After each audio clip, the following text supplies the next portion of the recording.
Jason, how are you today? Great, thank you. Thanks for having me. My pleasure, Jason.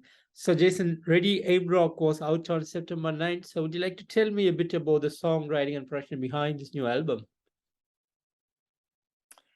Yeah, well, the album before was Rock and Roll Love Affair, and you know, obviously, you always try to better yourself with the next release, and you know, there's always a bit of pressure because that was really well received, and we were really happy with that. So I wouldn't say we changed direction, but you know, I've got a bit of a fan of Jim Steinman, who's the writer behind Meatloaf and those Bonnie Tyler hits and so forth. So I sort of dwelled into my admiration for him on a couple of those tunes, and you know, I'd be halfway through writing and go, well, what would Steinman do here? And you know, you can hear that in certain tracks like United and The Way It Is, and it just breaks things up a bit. And yeah, I think we're very happy with the album, the way it was sort of finished and recorded, and it's come out really well. So, and it's been really well received. So that's always the pressure for the next album, because that's going to be better too.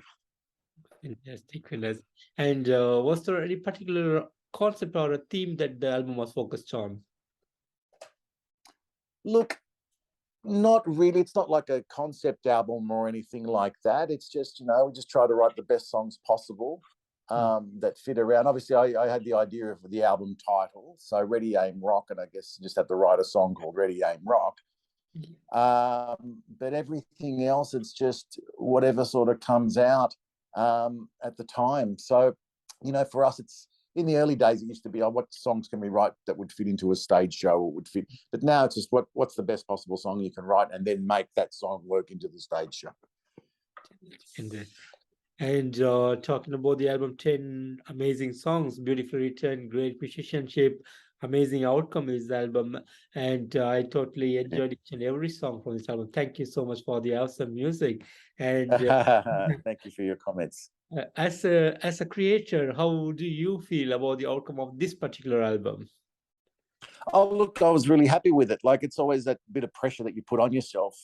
I think I generally tend to work better under pressure, but you, as sort of mentioned, like you don't want to repeat yourself. We didn't want to do another Rock and Roll Love Affair. So, you know, a lot more time and effort went into this one just to break things up a bit. And just show a different side, and basically it was to try to mature in the songwriting process a little more. So yeah, very happy with it. Yeah, and it's been really well received. So thank you for listening. My pleasure, Jason. And how is the touring coming for you for the end of 2022 and 2023? Okay, so we had a tour with Crash Diet from Sweden, but the one of their members got sick and that had to be postponed. And we're back again. There's something happening in Australia in January. It's called Glam Fest, and it's got international artists like Pretty Boy Floyd, Enough's Enough, Faster Pussycat, Wednesday 19, Tough, Eclipse from Sweden, our Sisters Doll and ourselves, and we're all traveling around the country performing that. So that's really good. So hopefully some of your viewers, if you want to come down to Australia and see Glam Fest, just hop online and grab yourselves a ticket. Fantastic, Jason. And Jason, a couple of months back, you put up the video for Fallen from Grace. So would you like to tell me a bit about this particular song and the making of the video? Yeah, well, look, it's still a lot. People sort of look at the video and think we've gone a little dark, but the lyrics are still quite uplifting. It's just that we wanted to change things up in the video a little bit. So when we were sitting down with our directors, I sort of came up with the concept of, you know, the fallen angels, and have the girls come out in like their black fallen angels outfits, and us and they have them transform us into rock and roll demons, so to speak. So we've taken that now to our live show. So the girls, so when we perform it live, the girls come out and I come out in the cloak and we do all that sort of stuff. So just add a bit of a horror theme to it, even though the song lyrically isn't, you know, dark or anything. We just wanted to break things up a bit as far as the visuals go and do something a little bit different. So yeah. Fantastic, fantastic. And It's what been would be quite well some of received. People seem to like it. Brilliant. And Jason, what will be some of the upcoming plans for you?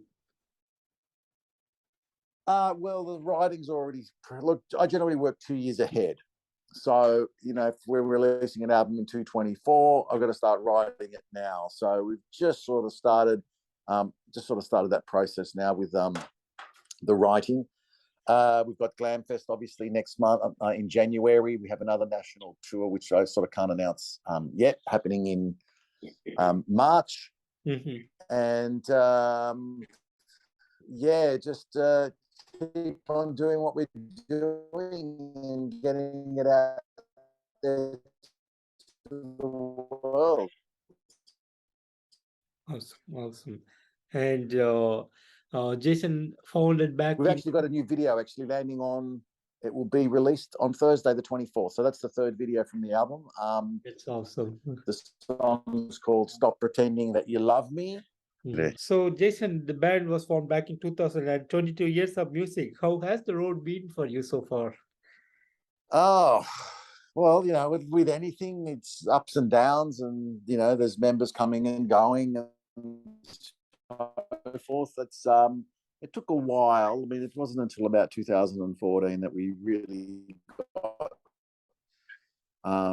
noticed. A lot of years of trial and error, getting the whole thing to where it is today. But since we sort of, from basically spreading the rock and roll disease album onwards, that's when we sort of found our niche, our sound, our look. It all sort of fitted together. And it's just been a bit of a train ride since then, just holding on with one arm with a speeding on a speed train. Fantastic. And would you like to share some of the highlight moments of your career? Oh wow! I think, look, I'm just grateful that I can just keep on doing that, and people like yourself are interested in wanting to talk to me. Obviously, there's great shows that we do, and when the crowds go, when a crowd goes crazy, or you hear someone in the audience singing back your lyrics to you, that's a great buzz, But I just love the performance side of things. I mean, I obviously like the recording and the writing, but at the end of the day, it's all about getting up on that stage and showing people what we're about. Because sometimes I don't get it until they see us and go, "Oh, now I get it." Okay. We're just a fun band. We're out there to entertain, so we don't take ourselves too seriously. But obviously, you take the music seriously when you're recording it, and make sure that you put out your best possible product. But it's all about, it's for Crosson, it's about delivering a visual and entertaining stage show. Awesome. And being a theatrical rock band, do you have some kind of plans to go on something to the big cinemas, big plan, something like that? I missed that one. Sorry. Go to the... Making a kind of documentary or a kind of movie in the future. Do you have any sort of plans like that? Oh, yes. Well, there's actually a documentary in the works at the moment. So producer sort of saw us play and at the small club one night, and we sort of chatted, and he was actually there to film the support band. But then he saw us and went, "Okay, this looks like a lot more interesting," and this didn't happen overnight. So yeah, there's something in the works. It's taken a while. Obviously, COVID sort of put a bit of a hold on that. But yeah, we just that's sort of a slow process, and maybe by the end of next year we'll have something complete for that. But I just there's that's sort of in the works. A movie would be great. But, obviously we need to fund a feature film. Yeah. So if you got anyone out there that wants to fund a Crosson feature film, come and talk to us. Fantastic, Jason. And Jason, finally, what would be the message that you want to give to your fans around the world? Oh wow, that's nice to know that they're out there. Look, thank you very much for listening. We would just try to do what we do, and we just hope you enjoy what we do. So thank you so much. You can pop on and see us, and go visit us at Facebook or Instagram at Crosson Rock and YouTube. or come and see us at crosson.com.au.